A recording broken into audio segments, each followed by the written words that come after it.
Hello, good morning guys. कैसे हो आप सब? आई होप आप सब अच्छे होंगे। मेरा नाम है सालू और मैं आज आप सबको दिखा रही हूँ आज अपना मॉर्निंग रूटीन। तो मैं नहा धो के आ गई हूँ और मैं तैयार हो रही हूँ जॉब पे जाने के लिए।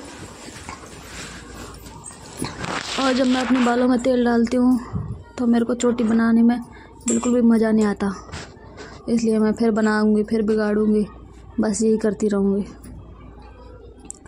और मुझे और भी काम करने थे, इसलिए मेरे को जल्दी जल्दी बस कर लेना है कैसे भी।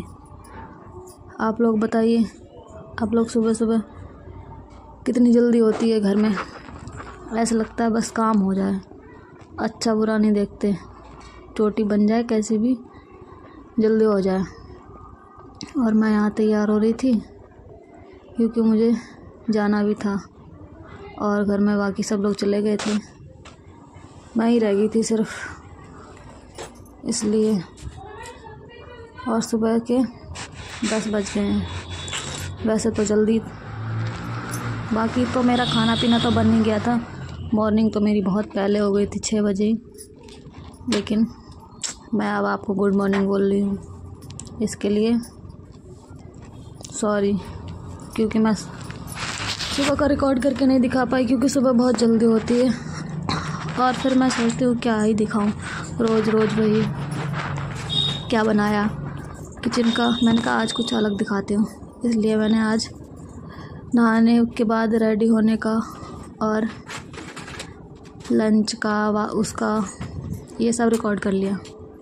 आप लोग बताएं कि आप लोग क्या देखना पसंद करेंगे, आपको मेरे ब्लॉग कैसे लग रहे हैं, तो मैं और भी आगे बनाऊंगी। और यहाँ देखो, मैंने बार बार चोटी बना बिगाड़ के आखिरकार मैं तैयार हो ही गई। मैं सोच रही थी बस जल्दी से तैयार हो जाऊँ, और फिर मैं आई सूर्य देवता को जल देने।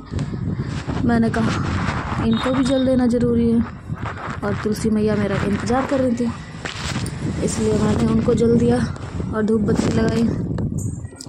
धूप बत्ती मैं नीचे से ही जला लाती हूँ, क्योंकि छत पे जलाओगे तो बहुत तेज़ हवा चलती है और फिर वो जलती नहीं है। बार बार माचिस की तीली जलाओ, तो मैं नीचे से ही जला के लाती हूँ। और मैं उसी के साथ साथ कपड़े भी लाई थी सुखाने के लिए, तो मैंने कहा एक ही साथ दोनों काम हो जाएंगे, बार बार जीना कौन चढ़ेगा। हम लोग तो अभी से बुढ़े हो गए हैं, ऐसे लगता है एक बार जीना चढ़ने को बोल दिया जाए, दोबारा में मुँह ही बन जाता है, सोचता है क्या बोल दिया। फिर मैंने सारे कपड़े सुखाए और सुबह सुबह इतना काम होता है कि बस जल्दी जल्दी में। और मैं सुबह डेली के कपड़े हाथ से धो लेती हूँ, बाकी जब मैं मशीन लगाती हूँ तो इकट्ठे बने रहते हैं, वो धो लेती हूँ। बाकी जो डेली पहनने वाले होते हैं, क्योंकि वो डेली यूज होते हैं, और 2-4 कपड़े मशीन में कौन ही डालता है, सोचता है इतना आलस आता है हाथ से ही धो लें।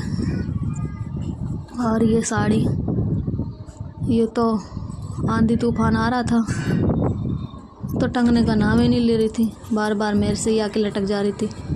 शायद इसका मन नहीं था मेरे को छोड़ने का, इसलिए मैंने कहा कोई नहीं, मैं तुमसे चिपक के रहूँगी। फिर मैंने इसको सही से लटकाया ताकि ये कहीं उड़ के ना जा सके। और फिर मेरे कपड़े सूख गए थे, फिर मैंने कहा चलो बेटा नीचे का काम देख लेते हैं। ऊपर का तो हो गया, मैंने जीने का गेट लगाया, क्योंकि ये गेट लगाना बहुत ज़रूरी है, नहीं तो कोई भी घर में आ सकता है, और अगर कोई घर में आ गया तो फिर आतंक मच जाएगा। और मैं फटाफट से नीचे आई, फिर मैंने 1-2 काम थे वो निपटाए, सारी लाइटें बंद करी, क्योंकि मैं चली जाऊंगी फिर कोई ऊपर आएगा नहीं और लाइटें फिर जलती रह जाएंगी। और फिर मैं अपना बैग लेके नीचे को चल दी लंच लगाने के लिए। और आपने देखा मैं कितनी जल्दी नीचे उतर के आई। बहुत फुर्ती रहती है मेरे अंदर सुबह काम करने को। एक भी काम धीमे धीमे नहीं होगा, जिस दिन मेरे को जाना होगा, और जिस दिन घर पर रहूँगी उस दिन तो भर भर के आलस आएगा। लेकिन कोई नहीं, फिर मैंने लंच लगा लिया। और आज मैंने बनाई थी आलू गोभी की सब्ज़ी, चावल, रोटी। आप लोग बताना किस किस को आलू गोभी की सब्ज़ी पसंद है। मेरे को तो ओके ओके लगती है, ना ज़्यादा अच्छी ना ज़्यादा बुरी। और लंच लगा लिया था मैंने फिर। और उसके बाद क्या, लंच लगा के बैग में रखना है और रोटी भी लगानी है अभी, तो वो तो मैं भूल ही गई। और मैं इतना सारा खाना लेके जाती हूँ, आप लोग देखना, इतने चावल और रोटी, फिर भी मोटी नहीं होती। लोग मेरा मजाक उड़ाते हैं जहाँ मैं जाती हूँ काम पे, बोलते हैं रोटी नहीं मिलती होगी, कहाँ मोटी होगी। लेकिन मैंने कहा कोई बात नहीं, मैं चाहे कितना भी खा लूँ असर नहीं होने वाला मेरे ऊपर, चाहे मैं 4 नहीं 8 रोटी खा लूँ, रहूँगी ऐसी सूखी की सूखी। और मेरे पति जब मेरे लिए खाना छोड़ के गए थे, देखो इतनी फिक्र रहती है उन्हें मेरी। फिर मैंने कहा ये थाली खाली कर देती हूँ, नहीं तो ये पड़ी रहेगी। और फिर मैंने खाना खा लिया था और मैं आ गई थी नीचे। और जो ही मैं नीचे गेट पे आई, कोई ड्रम लेके खड़ा था। मैंने कहा ये लो। फिर मैंने उनसे ड्रम लिया और उनका नाम काटा। उसके बाद पैसे लिए और नाम काट के रजिस्टर रख दिया। और फिर मेरे को ताला भी मारना था। बार बार जीना, एक काम करने के लिए 10 बार जीना चढ़ना पड़ता है। मैं तो आई थी जाने के लिए, पता नहीं था मेरे को कोई मेरा इंतज़ार कर रहा है। 1 बजे गो तो कोई बात नहीं। फिर मैं नीचे उतर के आई और शटर में ताला मारा, क्योंकि ये भी ज़रूरी है, जब कोई घर में नहीं रहता है तो सब कुछ देखना पड़ता है, ताला लगा है कि नहीं, कुंडी लगी है कि नहीं। तब तक मम्मी का फ़ोन